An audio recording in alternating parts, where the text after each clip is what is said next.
Have you ever been inserting a Sparx document template and you get to this dialog box where you can choose a template? You may have some custom templates already built, but you want to use one of the canned templates. And if we go down here to Data Warehouse, bring your own device policy, we go ahead and hit OK and use this template. You have your logo and you can't edit these canned templates easily, at least, and you want to create your own. All right. So what we're going to do is we're going to go to Project Resources. These aren't report templates. These are document guides. And then down here, you have your own model templates. They're green, they're customized.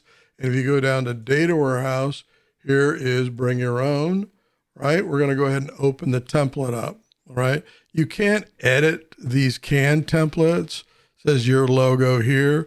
But what you can do is right click on here, copy, and then put it in your own template folder. And if you don't put anything in here, it's going to go to your custom.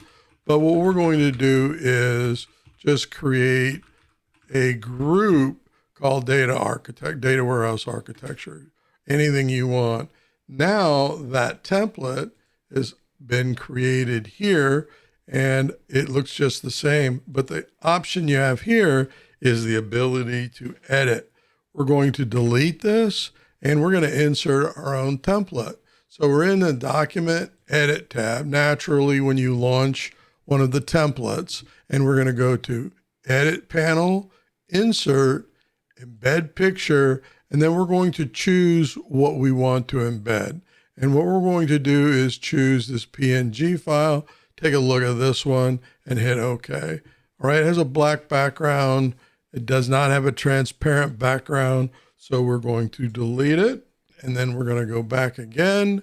We're going to embed picture.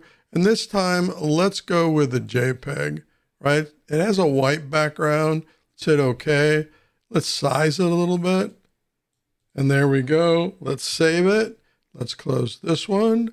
Let's close this one. And now we don't need this document 1. Let's open document 2.